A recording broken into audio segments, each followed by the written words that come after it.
Hey, what's up? On today's episode, we focus on some cold, hard truths. I don't think Denver repeats. I don't think Victor Wembanyama is going to win Rookie of the Year. I don't think Damian's going to Miami. I think the LA Lakers are in big trouble. And I also don't think we're the best at our own sports anymore in this country. It's a lot of truths. Can you handle the truths? We'll find out.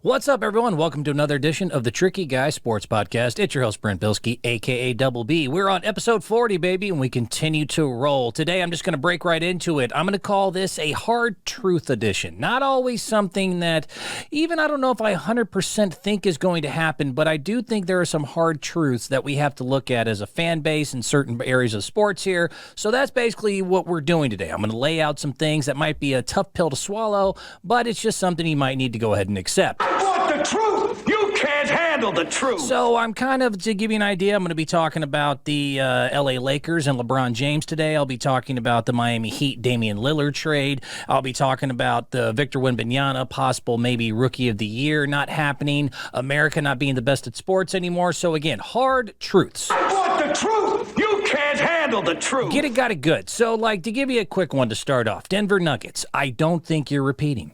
I don't. I know that's probably not something you want to hear. I think that some people might be saying that's unfair. We have the same team. We're running it back. We only lost Bruce Brown. I agree with a lot of the stuff that you're saying. And look, the fact is you had one of the more dominant championship runs with Jokic and Murray and your crew. You cruised through all the way through the NBA Finals. You kicked everyone's ass that was in front of you, and you look like you have a franchise for the future here. That's awesome. Good, great, grand, wonderful. In the end, though, I don't think you guys are serious enough as far as the main guy, Nikola Jokic. I'm going to point out Nikola. This is the reason.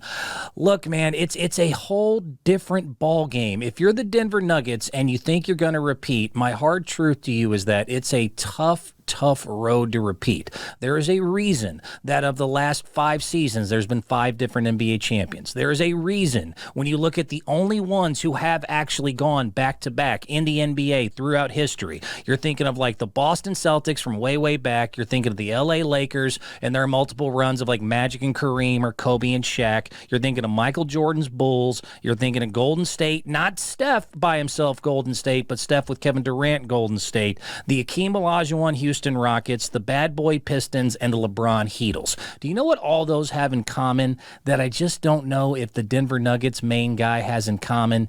It's a big deal to them. Every year, these are all serious cats. You look at even, LeBron takes his game serious every year. The Bad Boy Pistons, led by Isaiah Thomas, definitely took basketball serious. The Rockets with Akeem, KD and Steph together in the Warriors, Michael Jordan, Kobe Bryant, Magic Johnson, Larry Bird, Bill Russell. These are all dudes who did not really get the bigger picture. They were actually kind of crazy. They're actually kind of psycho. And that is kind of what you need because now you're out in front. You're no longer the sleeper team. And I don't mean to be rude, but you kind of had some fluky things happen. Denver Nuggets, I hate to say it, the Miami Heat were kind of a miracle run and an 8 seed that you faced in the NBA Finals. The LA Lakers only got to the Western Conference Finals due to some fluke things that I'll discuss with them in just a little bit. But the fact is you didn't have, at the end, your final bosses weren't exactly Thanos and Kang. You know what I mean? They were kind of They were kind of and you had an easier road to win it. Now, did you do what you're supposed to do? Yes. Did you play who's in front of you? Absolutely. Did you kick their ass? 100%. And again, that's awesome. Good, great, grand, wonderful. I still don't think you're going to do it again next year. I think now that you're out in front, you have teams with a bullseye on your back.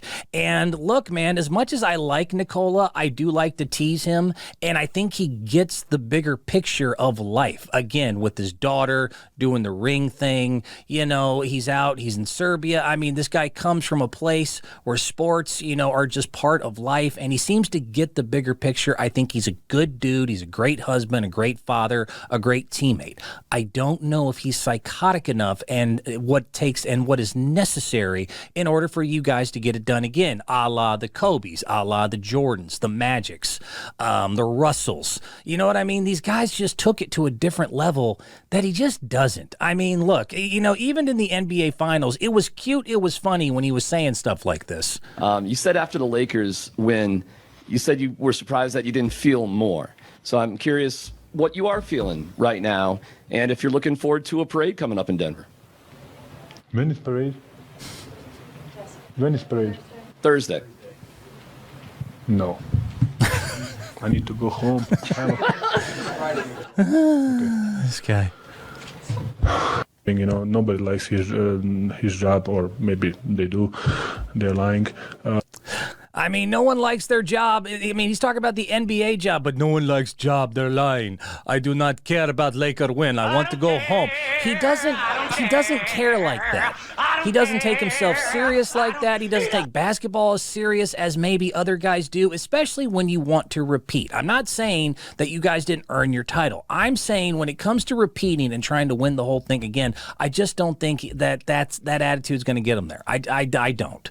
And I don't mean it to be rude. I don't mean it to be a hater. It has nothing to do with that. I think with everything out in front of you now, and I'm looking at just kind of how you got there and who you kind of bumped into, it was a nice domino effect. And yes, that happens every single year. When you look at NBA champions, there's a lot of things that have to work out in order for them to get there. A lot of people forget how close teams were to, they were a Game 7 loss here or a win. You know what I mean? Like, little dominoes do have to fall your way. The right teams do usually have to fall your way.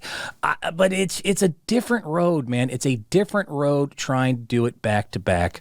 I don't think the Denver Nuggets are going to do it, because as much as I like Jokic, I just don't know if he's that type of cat. I don't think he's that Kobe type of dude, that Jordan type of dude, that Magic type of dude, that just, this is it. This is all that matters.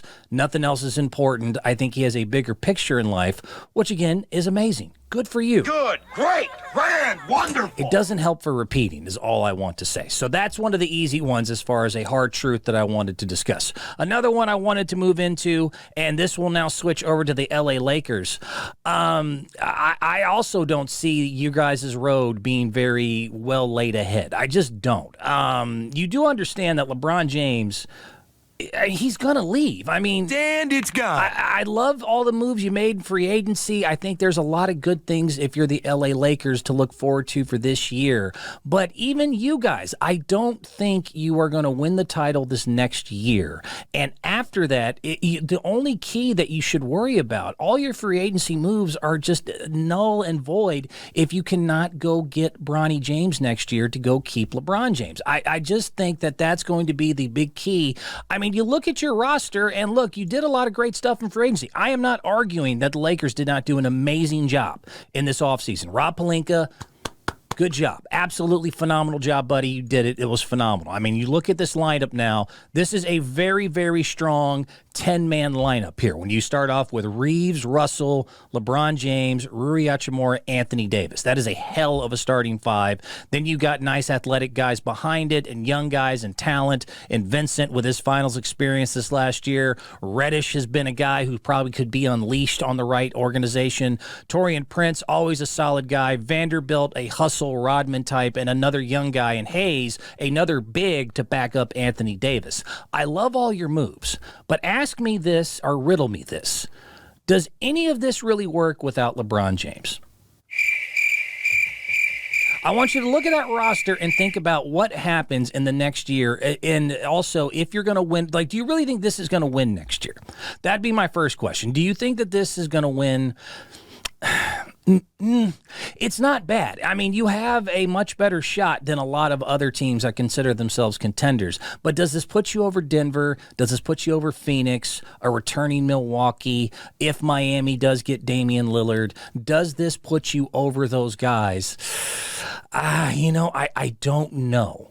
I don't know. But then after that, the year following, if and when you lose LeBron, and as of right now, all things are pointing to you are going to lose LeBron because you're not going to get Bronny James. And it's gone. And you look at that roster again. Is that roster going to do squat without LeBron James, especially if he leaves. You're not going to be able to get much back for him in free agency. There's not a very big free agent class if he decides to leave you after next season. It's the next season after that, 2025, where the big names are really going to be out there. And so, I mean, without him, I mean, who else creates your offense? I mean, Reeves? D'Lo we obviously saw in the playoffs is hit or miss. I mean, the other guys are good players, but they're not creators. They're just not. Rui Hachimura is a good player, but he's not a guy who creates for others or himself. Gabe Vincent is a great shooter and has a lot of, positives, a dog on defense, an absolute dog on both sides, 3-and-D point guard. But he's not a true point guard who, creates off himself a la Chris Paul or something like that. Reddish, Prince, Vanderbilt, Hayes are all young, who can finish, who have a lot of talents, can do a lot of things. But none of those guys are create the offense through. Anthony Davis, you could kind of maybe go through the post with him to score, but he's not a Jokic or a Draymond who's known for his passing ability. Your whole center of your universe is around that guy, is around the so-called king, the so-called GOAT, LeBron James. And he is going to go. I am finally starting to see articles that are starting to focus on this. Next season will, quote, undoubtedly be LeBron James's last with the LA Lakers. I will give you some of the details here because you got to understand, he's going to follow his kid. Wherever Bronny goes, he will go. And finally, articles, organizations, and I think maybe the Lakers quietly know that if you don't do something about it, and it's all coming down to another team. It's not even up to you to even have an opportunity right now. Until you get a first-round pick, until you secure the idea that LeBron's going to be there for the next couple years, I don't think you're winning next year, and I don't think that you'll win after that, especially if the Pelicans take your draft pick and fly away with Bronny James or whoever else might be in that area. Pelicans fly! Come on, Pelicans! I mean, look, the fact is, as much as sometimes LeBron can get on my nerves, I will say, it was you got to remember, right before LeBron showed up, you were in a horrible period. Kobe was gone.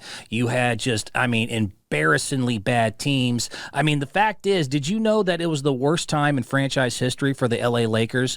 That the Lakers missed the playoffs more times between Kobe's and LeBron's 2 playoff appearances than the entire franchise history?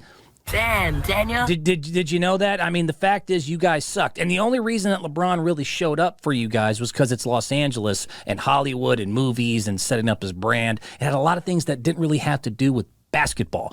And so you add that to the fact that he's never been loyal. This guy's left his hometown twice. He has no issue going from team to team to team. This time I'm not even mad at him for doing it. Going to hang out with your son and play a year with your son in the NBA is so unlike, other sports. It's just not a common thing to do.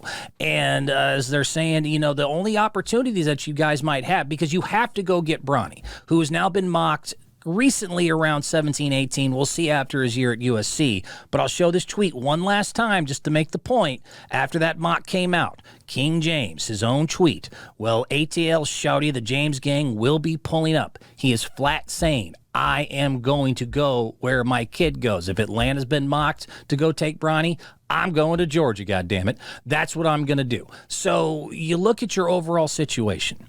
You look at just the overall thing if you're the LA Lakers, and I really don't want to be rude. I do think your Western Conference appearance was kind of a fluke. I mean, the fact is you got to go as a 7th seed against a number 2 seeded Memphis Grizzlies that had their main point guard who's not only hurt, who had his shooting hand hurt, but was trying to stay out of basically prison. You had Dylan Brooks, who was doing everything but actually worrying about basketball and pissing off the wrong people and just being an overall douchebag. Douchebag says what? You were able to get through a number 2 seed that really had a lot of outside factors that led to it, not to mention Steven Adams being hurt. So Ja was hurt, Steven was hurt, Dylan was being a douchebag. You kind of got through them. Then you were able to move on to the Warriors, who much as I love Golden State, it was a perfect matchup for you guys. They were too damn small. They just were, and you were able to beat them up with size and overall just pound them and just stay consistent that way. You're able to get past them. But once you faced a real team in Denver, you got your ass swept. I mean, am I lying? I mean, the fact is, after you got to not play an injury-prone team, that was the 2nd seed, after you got to play a team that wasn't too small, I mean, tell me, did you guys not get your ass swept? Don't worry, I'll wait. It was kind of a weird road to get there. So even with this new roster, even with some of the new additions you have, re-signing Rui and Reeves, I don't know you at least have a puncher's chance. But let's be honest, there's a lot of teams that either are going to be right there or just as good or arguably better than you. And then if LeBron goes, you're screwed. And so the only opportunities that you right now have to worry about that is coming down to the New Orleans Pelicans. And they have all sorts of interesting things they might have to be worrying about, including Damian Lillard maybe trying to get in that trade. But as of right now, they own your pick next year. Or they can move it to 2025. And that's the interesting thing here. Pelicans play. Come on, You might have your pick next year if the Pelicans decide to pass it up because they have an opportunity to take it either in 2024 next season or 2025 the next year. Now, the good news with that is apparently 2024 is kind of a weak class, and you guys should be good. So that means that pick is probably going to drop down to the mid-20s. And if you're New Orleans looking at that, you go, maybe we'll wait till next year when LeBron leaves, which is what we all think is going to happen because he's going to go follow Bronny, and then that gives us the opportunity to take a pick from the LA Lakers that actually is going to be very high because most likely they're going to suck out loud with the current roster that they have. Therefore, we get a better pick. Therefore, we wait another year, which means that you would have the opportunity then at that point to use your 2024 pick, hope it's high enough or trade up enough to go lock in, James Jr. and make sure that everything's okay for the next couple of years going forward. If you do that, and if all things do work out for you, then you have an opportunity for the next few years, at least the next two, to have a legitimate actual shot to actually get one more title, his 5th title. But his kid is more important than his 5th title. Brian Windhorst has even said the exact same thing. Brian Windhorst has said, quote, that playing with Bronny is more important to LeBron than winning his 5th title. It's not my quote. That was actually from Windhorst, who seems to know LeBron and his camp pretty well. So you put all that together, you need your first-round pick. You might not even have it. It depends on what the Pelicans do. And all in all, without LeBron, that roster is good, but it's not going to be very good without him. Therefore, I look at what happened last year. I think you guys are maybe a little bit peacocking out thanks to a playoff schedule that was very in your favor. I do like your moves, but I got some hard truth for you. I don't think you're winning next year, and I think LeBron's gone. I think for the next few years, LA Lakers, you're going to have a kind of a hard time of it. You're going to have kind of a hard time. I think, coming off what you just had and all the positivity there, it might all come crashing down. Sorry to say. I want the truth. You can't handle the truth. And that's just kind of the truth there. Moving on into other teams, I want to discuss the Miami Heat. This is a hard truth that sucks. I am starting to not feel that Damian Lillard is actually going to be a Miami Heat. I don't know if we're feeling the heat out there in Portland. Feel my heat. Damn it. There's a lot of things going on here, but look, Damian Lillard is told everyone that he's trying to get to Miami. Everyone wants him to get to Miami, including me. We'd all love him in Miami. We would all love to feel the heat with Lillard, Jimmy, and Bam together. Feel my heat. It would be a perfect just little combination of things with the Eastern Conference being shaky. They could really make another run at the NBA Finals. It would be so beautiful, and I would love it. Unfortunately, cold hard truth is, man, there's a lot more roadblocks than I previously kind of anticipated, and Miami just doesn't have it. A lot of this is going to come down to the universe kind of working in our favor here because, God, this guy deserves it, man. Damian Lillard, if anyone deserves it, this guy deserves to be on a championship contender. Jimmy definitely deserves to have another shot at a finals run. Those two together are two of the best just overall dudes in basketball who stay loyal to teams, who don't give up, who are just hardworking dogs, don't complain publicly, don't, do a lot of the goofy stuff that some of the other ones do here, and would be so perfect, especially in the playoffs where both of them like to excel when they are there. Both of them shine brightest when the lights are the brightest. I mean, I just want to see this in Miami so bad. And unfortunately, it just might not happen, man. The cold hard truth is here. As you look into it, they just don't have enough in Miami to where it's going to come down to the Portland's general manager, Joe Cronin, to just kind of do them a solid. But if you look into it and you read about it, man, it's not good. And I read. The Miami Heat who are desperately trying to go get Damian Lillard, and Damian Lillard, who is desperately trying to get to Miami, to the point that his own agent has been saying out loud, dude, other teams do not try to go get Damian Lillard. If anyone besides Miami goes and gets Damian Lillard, he's going to be pissed off and he's going to pout and he's not going to want to play for you. A lot of people are calling bullcrap on that. And so there's other teams with better options and better just overall situations that are able to put more into it. And it sucks because Miami right now, all they have to offer is 2 first-round picks, which are very, very late, 2028 and 2030. They can offer guys like Nikola Jovic, which is not the right, one that sounds like that, and their new first-round pick, Jaquez, who's doing well in Summer League. But unfortunately, Portland doesn't want Tyler Hero. They do not need a hero. They got too many guards and they don't like his attitude. You take Tyler and shove it up your ass. Anyways, you know what I'm saying. They don't want Tyler, who was the main bargaining chip as far as something that Miami could offer, along with maybe some late first-round picks and the young talent that they have, but they don't want him. So it doesn't really matter that Damian, this guy, would be perfect in Miami. It doesn't matter that Miami wants him. It doesn't matter, in the end, what we all want and what the universe wants. That guy, as great as it would be, is unfortunately stuck between a rock and a hard place. And his general manager, I'm not even mad at his GM, Joe Cronin, for being stuck in a rock and a hard place. I'm not mad at him at all. Actually, I'm not even mad. That's amazing. What's he supposed to do? Just hand his greatest, arguably, franchise player in history? I mean, other than like Bill Walton and Clyde Drexler, it's a short list of people that the Portland Trailblazers can put up there as the greatest Portland Trailblazer of all time. That guy might be the greatest Portland Trailblazer of all time. You can't just give him up because, it would be nice for everyone else to a contender to make everyone else happy beside yourself. He's got a job to do. The general manager of Portland has a job to do. What's he supposed to do? Just give away his greatest franchise player? It'd be pretty damn stupid. And there's other teams that have better options, and it sucks. It sucks because if I'm the GM, I'm not doing it. I'll tell you right now. Damian can kiss my ass. I've paid you, $200 and something million. I think $235 million over your career, and I've never mistreated you. We've always let you be the star, and yes, you've done a lot for us too, but we've paid you a lot of money. We've given you a lot of this. I know you want to go to Miami. I'd like a golden toilet and $1 billion. There's a lot of things that we would like to have. I have to do what's right for my team, and if I'm looking, and I'm their general manager of Portland, and I'm looking at Brooklyn, who has 9 first-round picks, 8 second-rounders, guys like Ben Simmons, who's obviously a little bit of a dingbat, but then Spencer Dinwiddie and other young talent, I'm looking at them first.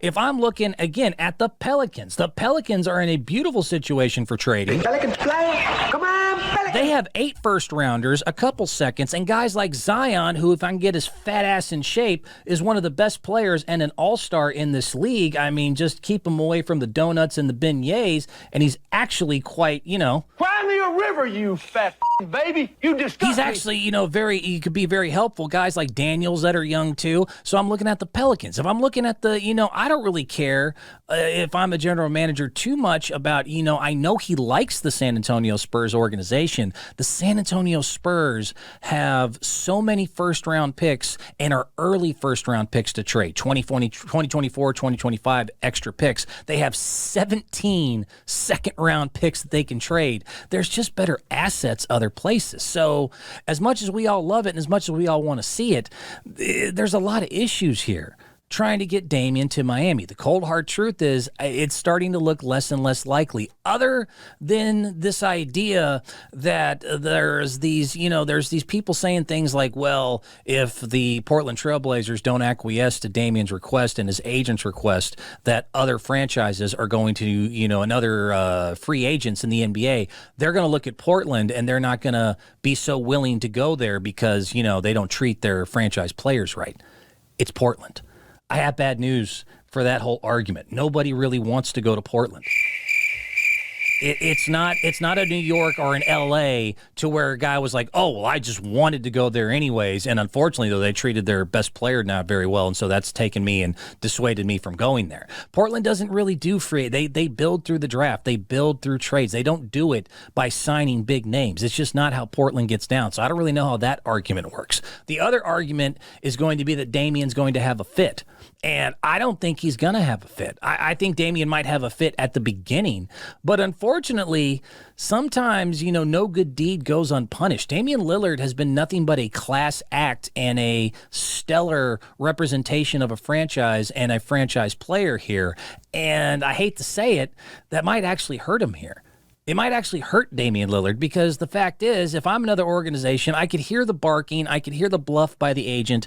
Aaron Goodwin, Damian's agent, said that he's been calling and warning against these other teams, the New Orleanses, the Spurs, the Brooklyns, the LA Clippers, and others who are trying to have better assets to trade right now. He's trying to call on them and bluff them and say, yeah, if you go get Damian, he's going to be very unhappy and he's just not going to participate and do all that.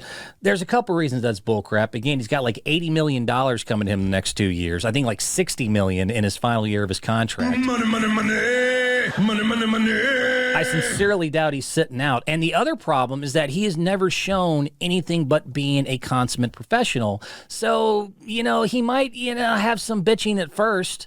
If I'm another GM, if I'm a Pelicans or Spurs GM or one of these Brooklyn GMs, one of these guys that are looking and going, yeah, I know he doesn't really want to come here. But once he gets here and he, gets an idea with the organization and people start chanting his name and he becomes the star here too, he might pout for a little bit, but it's Damian Lillard. There's no track record with Damian Lillard that tells us that he's going to be anything but a consummate pro. It's unfortunately, sometimes no good deeds go unpunished. I remember this when I used to work in certain old radio situations and stuff. I was one of those who was willing. I would do anything you ask, anything you ever said. If pay wasn't there yet, don't worry about it. We'll figure it out. And unfortunately, that doesn't always help.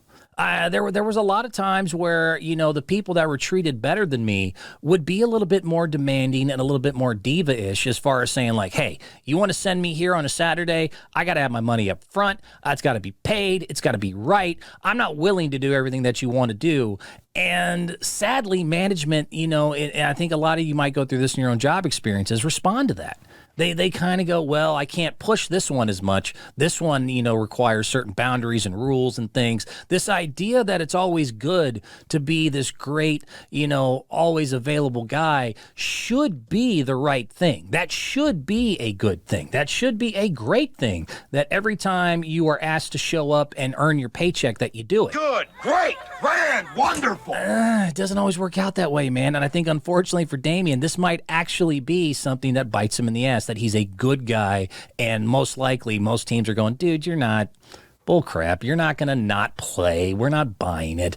And so there's better picks out there. There's better trade assets out there. There's better situations for Portland to go ahead and look at and to take advantage of, because they're not a big free agent signing team. They're not a market that's going to attract big free agents. This is the biggest name that they've ever had and the biggest star that they've ever had. Let me remind you one more time just exactly what we're talking about here. This is Damian Game Time effing Lillard. Let me enlighten you about your new friend here. About what he's really like. You got to remember, Portland's trying to get a trade package together for a guy who's averaging 32 points per game last year. A guy who's just scored 70 points in a game last season. A guy who scored 60 points 4 or more times. The only guy in NBA history to have 2 playoff series-ending buzzer-beater shots. This is a guy who's a 7-time All-Star, a leader, a dog, and one considered to me a top 5, top 10 talent in this league. You can't just give that away because he wants to go somewhere for a hero that you don't want, or just a couple first-round talents and a couple picks that are going to be way down the line. When I can go to San Antonio, I can go to New Orleans, I can go to Brooklyn, and I can get picks now. I can get young talent now. I can get more overall now. Damian, it sucks, man, but the hard truth is I don't know if this Miami thing's going to work out, as much as everyone's trying to say it's a players' league and that they have to do what you ask. There's just better options out there, and because of where you're at, the city you're at, the market you're in, I don't think they can just be the nice guy to you just because you've been the nice guy to them. The hard truth of this thing that sucks is that I give it about 30-40% chance at this point. I want the truth. You can't handle the truth. What can you do? What can you do? Hard Truth Edition is going to continue. Let's roll on to this one. Victor Wembanyama. Spurs fans, I got bad news for you. I don't know, man. I'm starting to wonder if this guy is not only going to not live up to what people expect for the greatest prospect to ever live, I don't think he's going to get Rookie of the Year. What does that do? Does that blow your mind? I don't want to say that lightly. There's a lot going on if you're Victor Wembanyama. Now, obviously, tonight I won't have the luxury of being able to wait till after his first actual professional NBA game. His first summer league game is tonight, going against the number 2 pick, Brandon Miller. Has already been sold out for a week. A summer league game. Brandon Miller versus the number 1 greatest prospect of all time, Victor Wembanyama, is in Las Vegas tonight, and it is sold out. And everyone's very excited to see it, including this boy right here. I cannot wait to see what Victor's got and what he's going to prove here. But man, Tupac has had less eyes on him than Victor Wembanyama. Victor Wembanyama is a good kid. I understand why people are salivating. I know you look at highlights, like this was one of the great ones here. I mean, this guy tipped in his own three-point shot. The son of a bitch tipped in and dunked his own three-point shot. Damn, Daniel. That's just not something you see, I don't know, ever. I mean, that is truly something goofy. Look at this. Look at this here. Step back 3 off the double. Nice move. And then tipped in from the 3 because he's 7'4" and that athletic. That is just goofy, man. That is goofy. And he's playing tonight. First summer league game. And everyone's all excited. But here's the problems. He is still very, very skinny at 210 pounds. He is still one of those frames and types that, you know what? I mean, I don't know what to tell you. A lot of times those guys get hurt. These big, tall, skinny guys do get hurt. Injuries have to be a concern with you. Not to mention just being able to handle it and being able to, Draymond Green.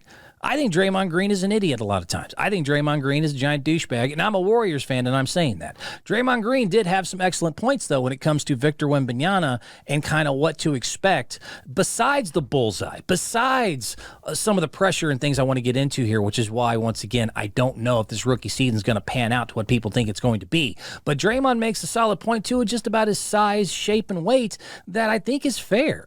Wemby obviously went first this draft. Hell of a talent. But some of the that I seen, we're not letting him do that. How would you guard him? You're not just dribbling it through me like the Harlem. Exactly.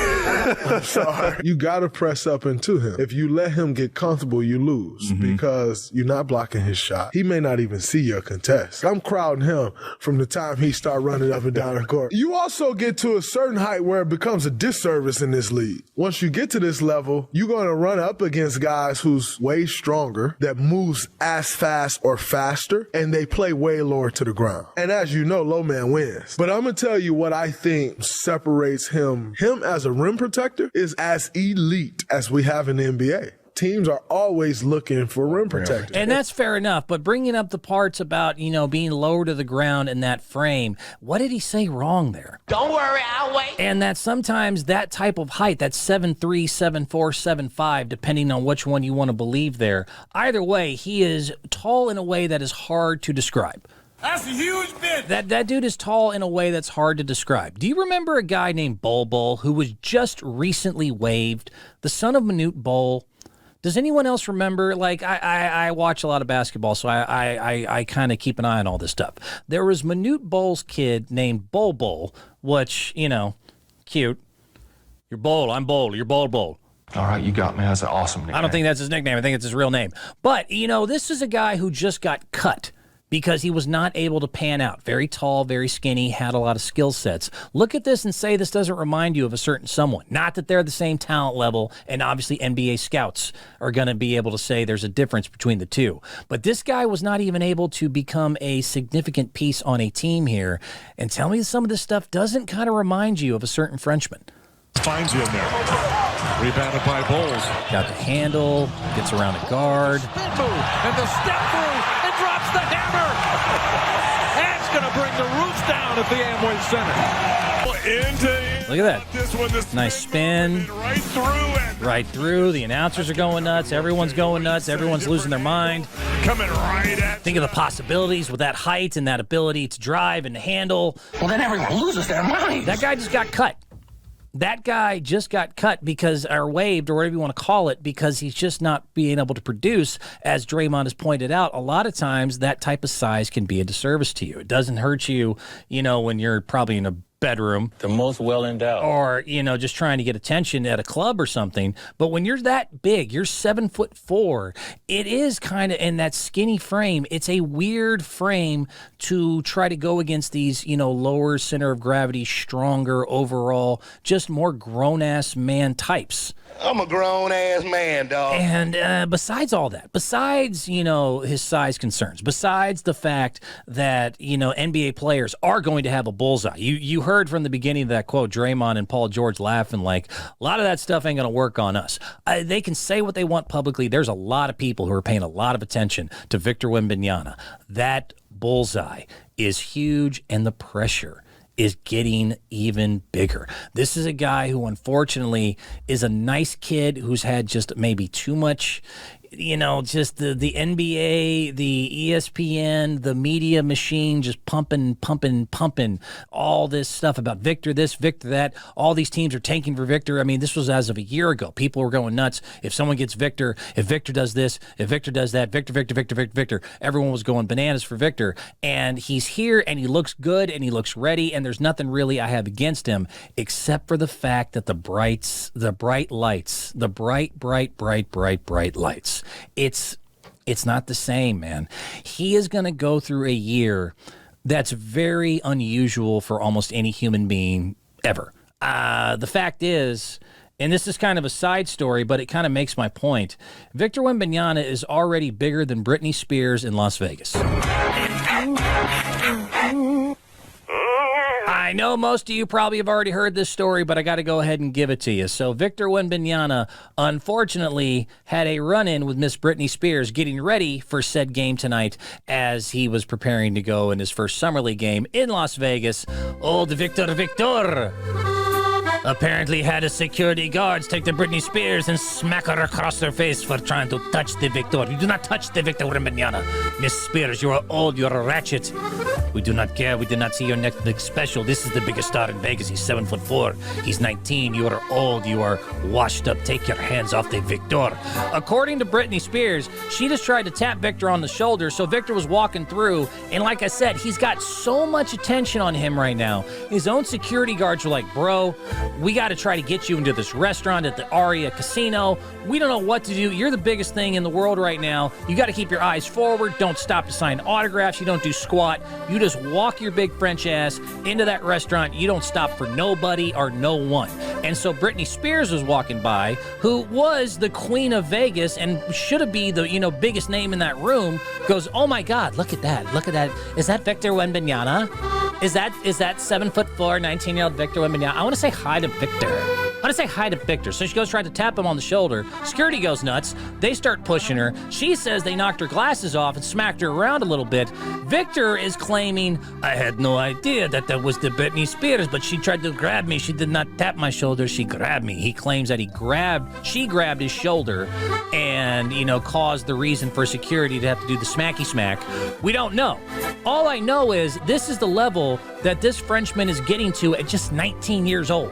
At 19 years old, he is already in Las Vegas for like all of 3 days, and Britney is getting beaten up by security. Britney Spears is being beaten up by security to try to get to Victor. That's the level it's on. Now, we found out no charges were filed. There was a police, report, an incident. The cops did show up to kind of address all this. As like Brittany said, he knocked my glasses off, this mean security guy. I just wanted to say hi to the tall guy, Victor, and I got all beat up. And I demand an apology. She's demanding an apology. It's a whole mess. This guy was just trying to walk to the restaurant. That's all he was doing. This is the level that he's operating on, and I don't know if he's ready for it. He was just trying to get to a restauant.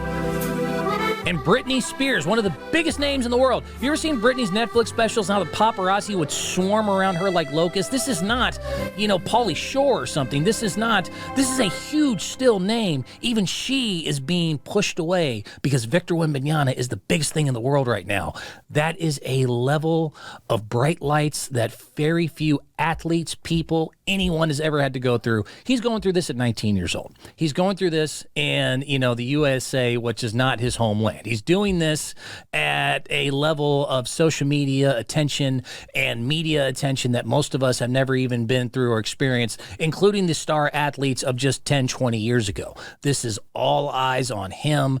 Every little thing that he does is a big deal. This stupid little run-in with Britney, unfortunately, was like national news. It was on sports news. It was on TMZ. It was on regular news. Britney, she's like, screw you. She's mad at Victor. Everyone, it was a whole thing. That was just him walking to the casino.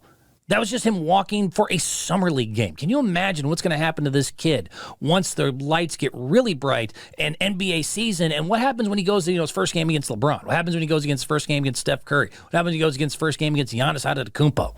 It's a different level, man. That's hard to operate on. And Victor spoke because this is what this is where he's at now in his life. Spoke on the Britney thing. This is what he had to say. I was walking with some security of the team to some restaurant. We were in a hall. There was a lot of people, so people calling me, obviously. And there was one person who was calling me, but we talked before with the security. Don't stop because it's gonna make a crowd. So I couldn't stop. So that person was calling me, sir, and that person grabbed me from behind. So I didn't see what happened because I was walking straight and we told don't stop. But that person grabbed me from behind. Not on my shoulder, she grabbed me from behind, and so I just know that the security pushed her away. I don't know with how much force though, but security pushed her away, and I didn't stop to look, so I kept walking. And I did not stop to look. All I knew was some old lady was trying to touch my shoulder, and I said, "Screw you, you old bag, get away from me!" And I had security give her the old bang, bang, bang. I don't know if all that happened, but I mean, again, this guy was just walking to the casino in a summer league game. He's just getting started. Not to mention, and on a bigger note here, why I think Victor Wembanyama might not win Rookie of the Year this year, besides the pressure, besides the bullseye, besides the height, besides the fact that he's too skinny, there's a lot of different things there. Scoot Henderson, his own rookie guy, might be enough of a threat in order to get him steal the Rookie of the Year award away from him because, Damian's probably leaving Portland and is leaving Portland. That's going to leave Scoot wide open to that franchise. But Chet Holmgren, let me stop the music. Chet Holmgren out of Oklahoma City Thunder is probably a huge, giant threat to, Victor not even getting the Rookie of the Year after being brought in as the greatest prospect and with all eyes on him. And that's significant. Like, let's say Victor has a good year, but he doesn't win Rookie of the Year after all the hype that's been there. It's going to be an issue, whether you want to admit that or not, as Spurs Nation. He's got to come in and be dominant. And one of the first things, he's supposed to, Rookie of the Year, by the way, by most prospects and most people's analytics here, that's like way in the back. He's actually supposed to be an all-star in his first year in the Western Conference, which is loaded with forwards and centers, with Jokic and LeBron and, even, the little Draymonds of the world, but, Kawhi and Paul George, Kevin Durant. DeAndre Ayton's not a bad player. I'm trying to go down the list of all the different, contenders. Domantas Sabonis. There's players all over the place. He's supposed to, as a 19-year-old kid with all the eyes in the world, walk in and be an all-star in his first year. Rookie of the Year is supposed to be an afterthought, and this Chet Holmgren kid might steal it from him. The only reason now Chet is even in this, in my opinion, is that he's not really a rookie. Chet Holmgren got hurt last year. Another tall, skinny guy, had a major foot injury, Liz Frank injury in a little pickup game, and was able to miss the entire season. Well, not able, but was forced to miss the entire season. He then went on to this year and is now playing in Summer League. He's really a second year, but according to the rules, is a rookie. And he looks good, man. He's gained the weight that he needed that Victor hasn't done yet. He has had a year of experience and being in the spotlight that Victor hasn't had yet. And this is all Summer League, so a lot of this is still early in speculation. But check this kid out, man. Look, this is the new era, too. These big 7-foot ball-handling, super skinny types. But Chet's got a year ahead of Victor right now. He's got a year of training. He's got a year of weights. He's got a year of understanding what the NBA is all about. And he's come out in the last couple Summer League games that he's played in and has been doing this. This idea that Victor's not just supposed to win Rookie of the Year, but that he's supposed to be an all-star, I mean, both of those things might not happen because this kid might still Rookie of the Year from him. And with the Western Conference being the way it is, it's no guarantee that Victor's going to be an all-star. He might get voted in by, France and that, the whole Spurs nation. But will he actually earn that all-star nod? Will he be, a big enough name to be voted a starter over like the Kevin Durant's and Jokic's of the world? I don't know, man. I don't know. It's an interesting overall situation. But when I throw all this together, I'm not even doing this just to be a jerk or to be rude. Spurs Nation, the expectations on this 19-year-old kid are extremely high. Extremely high. This is, by the way, a kid who just last year in the French league only averaged 21 points, 10 rebounds, 3 blocks, 2.4 assists. That's not horrible numbers by any means, but that's not blowing the world away. When you look at the, great rookie seasons of before, guys like David Robinson came in averaging the NBA 24 and 12, Tim Duncan 21, 12, 2.5, and then I got into like the Chamberlains and others. But the point being too, with all those guys, they were older, had the experience, and were more of a grown-ass man at that point than Victor is. They didn't even have all the extra pressure, the spotlights, the Britney Spearses of the world claiming that, security beat her up. There's a lot going on with this kid. NBA players got a bullseye on him. He's got a bullseye on his back. He's got a lot of pressure on him. He's much younger than a lot of people that have had the expectations that he's had. You got Chet Holmgren now looking like he might actually be, after having a year to basically sit, wait, gain weight, and get experience, he might be able to take the Rookie of the Year from him. And there's just a lot of things combined. I just think Spurs fans just, I don't know, man. Cold hard truth is you might, after all this excitement, look back and go, well, he's still great, but I don't know if he's the greatest thing that we've ever seen in the entire world. And you really shouldn't be mad about that. Actually, I'm not even mad. That's amazing. So just try to deal with that as we will move on here. Another story I wanted to get into. This sucks because I have to piss on my own country a little bit as I was playing with France and others. You know what really grinds my gears? You, America. Sorry about that. Let me try that one more time. Had a little DJ mix there. The thing that really is pissing me off about my own country. You know what really grinds my gears? You, America. That's a little better. We're not the best at our own sports anymore. That sucks, man. That really sucks. We are really starting to quickly not become the best at our own sports anymore. And I don't really know what to say about that. You look at the NBA. Let's start there with the NBA. The top 4 guys now are not American. The top 4 young guys who kind of have the NBA's future in their hands go Nikola Jokic, Luka Doncic, Giannis Antetokounmpo, Joel Embiid. None of them are American. You look at the new FIBA roster. We had the FIBA USA roster put up just yesterday, and we're supposed to be excited about that as they go for the Worlds. But if you look at this roster, what? This is not Murderer's Row by any means. Is this the best we really can produce for a FIBA World roster here? It's Paolo Banchero. You can look at, let me zoom in as much as I can here to give you an idea. This is the new 2023 USA men's national team going forward. Paolo, Mikal Bridges, Brunson, Anthony Edwards, at least that's a big name there. Tyrese Halliburton, Josh Hart, Brandon Ingram, Jaren Jackson Jr., Cam Johnson, Walker Kessler, Bobby Portis, Austin Reeves. Not exactly a dream team here. You know what I mean? This is the first time, by the way, that nobody on the world team has an all-NBA nod or is over the age of 28. They only have 3 all-stars, one of which is only really an all-star, if you ask me, consistently in Anthony Edwards. Ingram is closer. Jaren Jackson Jr. will not be there next year if you have my opinion on it. This is also the first time under NBA participation that there is 0 all-NBA players. And this is also just coming off the last World Cup in 2019 where we lost twice and we finished 7th overall. Now, we were able to win the Tokyo Olympics, which was nice. We were able to go to Japan and do our thing and win the gold. Fantastic. But we did lose. For the first time since 2004, we lost in group play to France. So even in basketball, one of our better sports, we are not always the best in the world anymore. But... and I want to make this a more positive story here because the hard truth is we're not the best players in the world in baseball anymore. And there's a guy who just had the greatest thing and the greatest month that we've ever seen. Baseball star! Baseball star! Like I said, you look at the stars of the MLB now, it's guys, that aren't from here. It's guys like Altuve, it's Correas, it's Sotos, it's Arcias, however you say his name, Lindor, Machados, Arraez, Acuna Jr. It's no longer, this is America's pastime.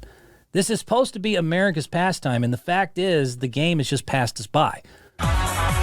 Yes, we have our Trouts and our judges, but the fact is this is a once upon a time our game, an American game that's become a world game. It's just the way that it goes, and the best player by far in the world and maybe ever of all time is now Shohei Ohtani. Showtime Ohtani. This dude had a month like we've never, ever seen. I'm going to completely shift from NBA and all that and talk strictly baseball here for a second with you. Do you understand that Shohei Ohtani is currently the best at everything? Everything.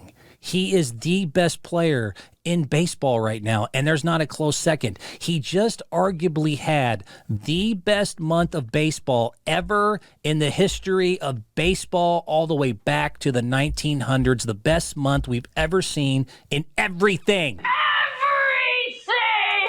Put up these stats here. This is what this psycho did in June. This is freaking believable. In the month of June, Shohei Ohtani batted .392. He had 15 home runs, 29 RBIs. That would be historical on its own. However, he also did it pitching, because he pitches as well, 30 innings with a 3.26 ERA and 37 strikeouts. So to review, one more time, Shohei Ohtani as a designated hitter and a starting pitcher in June, over 126 plate appearances, batted .394.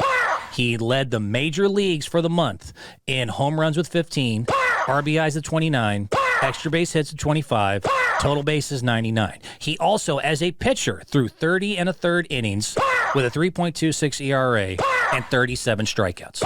He dominated every single way you could in a way that even Babe Ruth did not do.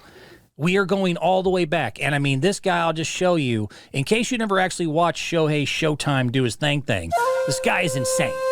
He's the best thing going in baseball. He's not ours. This is no longer our sport. That's the hard truth I want to bring you, because this guy is not just the best of our era. He just had the best month in the history of baseball. To give you an idea of how long baseball has been around and how historic Shohei's month just was. Baseball, the modern era, started around 1900. That means that 20,000 men have tried and had months in baseball. There's been over now 1 million individual months combined. So if you take the 20,000 players who have played since the 1900s, and you take out and isolate each one of them having months at a time and put it in that little window there.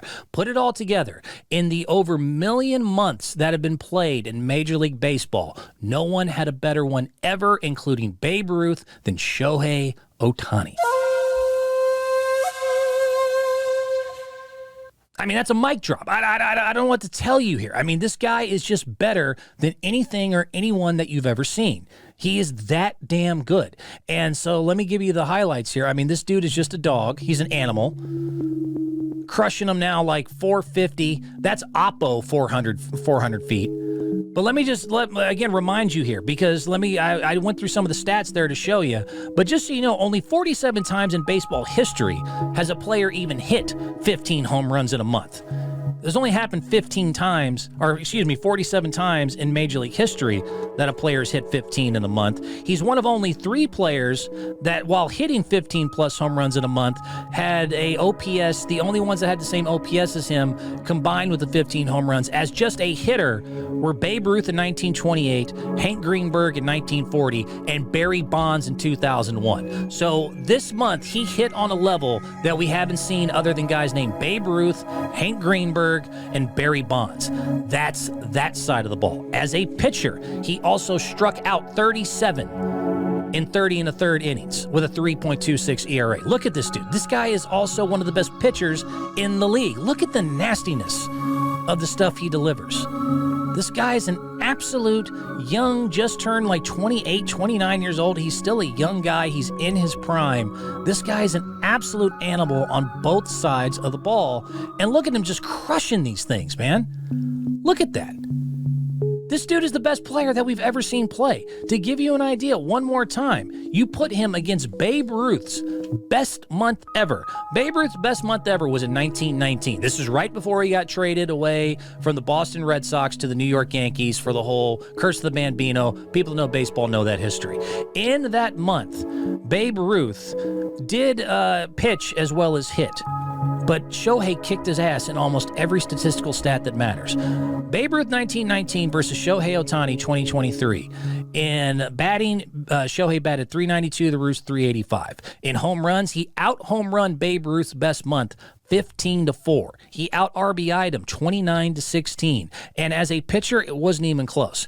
Babe Ruth pitched more innings. He pitched 43 innings to Shohei's 30 and still only had 8 strikeouts to his 37. So once again, you take what we consider the greatest baseball player and arguably one of the greatest athletes statistically that the world had ever seen, and he got to do it at a time when he wasn't going against the entire planet, just whoever was available to play in America. And he had that level of competition. By the way, we didn't even let black people play yet. That's a whole nother thing. Babe Ruth didn't have to go against any black dudes. It's all right, because it's all white. That was back in 1919. So with way less competition and everything else going on, in Babe Ruth's best month, he lost to Shohei in batting average. He lost to him in home runs 15-4. He lost to him in RBIs 29-16. He lost to him in innings pitched. He did get more innings pitched than him, 43-30, yet he still only had 8 strikeouts to Shohei's 37. Shohei just had the best month that we've ever seen in the history of ever in baseball in over 1 million months combined if you had every player since the 1900s. Everyone can eat shit. A big bag of shit. I'm the greatest man in the world. I don't know what else to say. I mean, that's just, the only thing that we have to see now going forward is what the LA Angels are going to have to give up here in order to keep him. The latest projection, by the way, 11 years, $610 million is what they're thinking. 11 years and $610 million is what it's going to take to keep that guy. Money, money, money. Money, money, money. And you have to, what can you say? I mean, the guy had a month that even Babe Ruth never did, that we've never, ever seen. He dominated everything. He's the best player, arguably, of all time, if you go by just the month, but also what he's done over the last couple of years. It's no longer America's pastime. Besides all the Latin influence, besides the others, it's now been played the best all time by a Japanese guy. We're not the best at our own sports anymore. In basketball, we're not the best at our own sports, especially like in soccer or hockey. The only reason we have football is because it's the only sport that we are really the only ones that still play the damn thing. And now baseball has been taken over by a Japanese dude. Hard truths, man. Hard truths, and they hurt. All right, it hurts because I'm looking at the clock, and that means I got to get rolling here in just a little bit, but I always love to end the show with this part. It's a lot of fun. Let's watch some videos. You seen it? You seen it? Don't look at me. Don't look at me, little puppet. Have you seen this? Have you read about this? All right, it's video time. This is how I end the show at the end to kind of just cleanse the palate, enjoy myself with things that are just either funny or cringeworthy or whatever. Are you ready? Good. In case you needed to or you didn't, you're listening on Spotify or whatever, this is perfect for you to go to our YouTube page. We do have a good YouTube page now. Tricky Guy Sports. Search that. Look up each episode. You'll be able to find all these videos and enjoy them with us. Tricky Guy Sports. We're on YouTube. We're on Instagram. We're on the new Threads. We're on all sorts of stuff there. TikTok. Check us out. Speaking of Shohei Ohtani and Japan kicking our ass, I'll just start with this. I have no idea what the hell this is about or why this happened. I just know that a lot of times karate instructors or, martial art instructors can get their, pupils to just basically be and do whatever. That's all I can really say about this. This is kind of what, I'll make this an equivalent. This is what Shohei has done to the rest of Major League Baseball. You ready? Wait for it. No! Okay. I don't know. I don't know. To me, that's what Shohei has done to the rest of Major League Baseball going all the way back to the 1900s. Want to see it again? I sure do. Wait for it.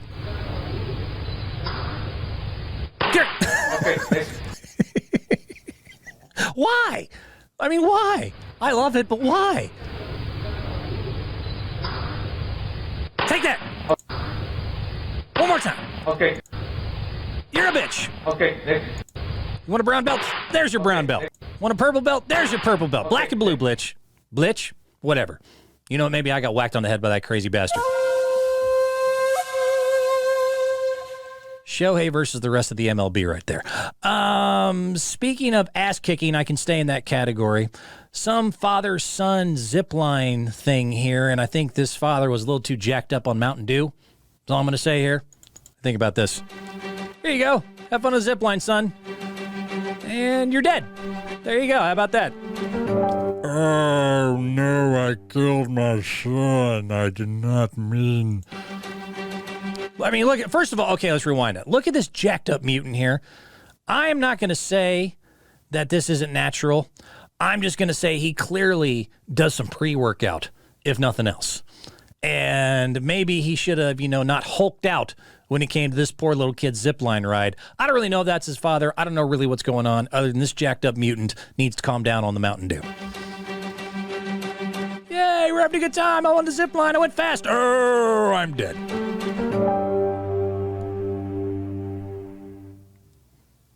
Sucks, man. Sucks not being the strongest guy in the world.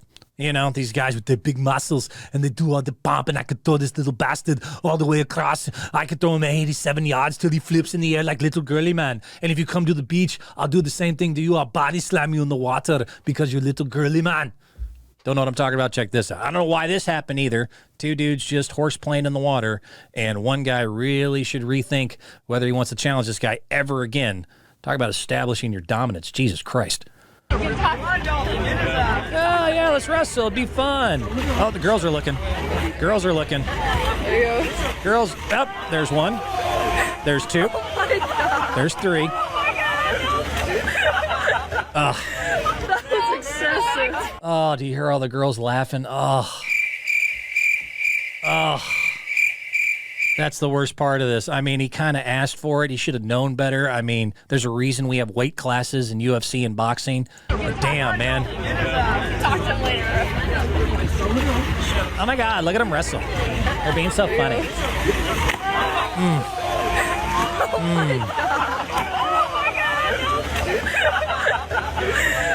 was excessive. That was excessive.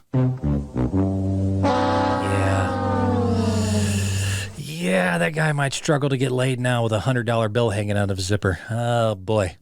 Oh, boy. Let's go ahead and move on before I get myself in too much more trouble there. Let's do more baseball stuff. I got more baseball stuff here for you. These are always funny to me. Baseball stuff! It's not just grown-ass men hurting each other. Sometimes it's little boys in Little League. I like where this kid's head was. I'm not going to lie. I like where this kid's head was. Let me show you this. Little League game. I can't get to the tag. You're out. Just pegged him with the baseball. You got to see that one more time. Watch it again carefully as this kid is running to first. He's not going to be able to make the tag, so he does the next best thing. Peg your ass with the ball. He throws his hand. What? What'd I do? What's wrong with that? He was going to be safe. I smacked him with the baseball. What are you yelling at me for? This is bullcrap. I'm going home. One last time. Oh, you're safe? No, you're not. No one's safe around number 13. No one is safe. This fish tank was not safe against parents playing VR baseball, virtual reality baseball, which, I mean, VR is fun. I'll tell you that. It is enjoyable until you decide to just completely destroy your living room and probably your kid's fish tank. Check this out. Oh, I can't see it. A bang.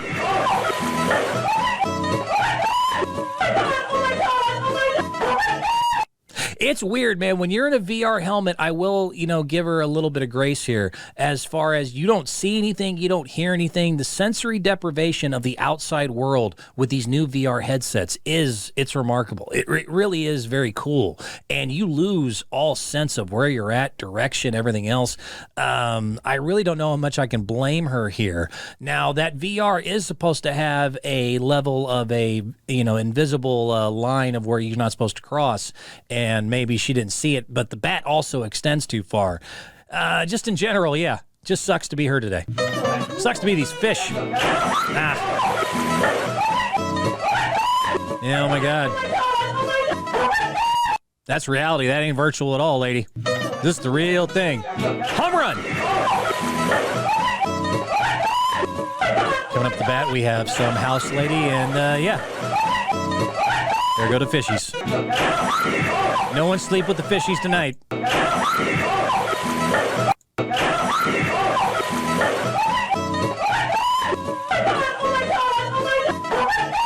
I want to pick on her, but it's not really her fault. Good brain. What else did I have that was fun here? Do I have any more baseball? Oh, I always want this to happen more. I just think, you know, as we're showing baseball and violence, when you get hit with a pitch, you should be allowed to do what this guy just did every single time. I don't know why they don't do it more. I don't know why it's not allowed. But you hit me with a rock, which is basically what a baseball is. You throw a rock really hard at me, I'm allowed to do exactly what this psycho did. I am all for this. I completely support it. So, yeah. Oh, you want to hit me? You want to do this dance, bitch? Yeah. I got a giant stick in my hand, you moron. Why does this not happen more often? Why does it not happen more often? You just hit me with a rock. I have a giant lumber stick in my hand. I am chasing your goofy ass with this. I'm going to pound you like you're one of those damn whack-a-moles. Why does it not... I mean, you hit me with a ball. I got a bat, stupid. You brought a ball to a bat fight. And I'm going to make you pay for that with your head. I love it. I love it. You hit me with a ball, I'm allowed to chase you with a bat. I like that idea, and I will support it. Let me see if I can get a few more in here real quick before I go. Did the beach ass whooping, did that one. Oh. You know what? I'm gonna do two more here. I want to do this one because it's fun. This is, I don't really have other than, this is just like the, whatever this was, kung fu training here. Martial arts training of some type. I don't know what this was about or why. Okay, next. Okay, next, as far as weird kung fu or martial art training goes, we have a lady being apparently trained by her dog on her patio. Look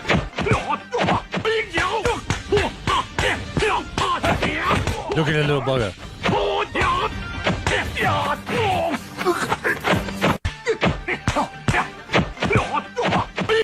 Did you learn that in a Labradojo?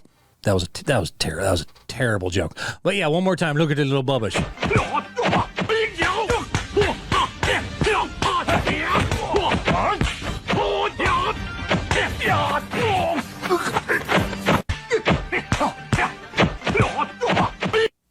Put that old lady, that dog, and this guy in a ring. Who do you think wins? In a three-way fight. The dog, the lady, and that psycho. Okay, who do you think wins that fight? I'm not sure. I'm not sure if I can show the last video. I'm going to call it tonight. I'm going to go ahead and call it and say goodbye. Enjoy the rest of your time, your week, whatever it is, till the next time we talk, and I'll be back, and we always do it again because the cold hard truth is I'm not going anywhere. Talk to you later.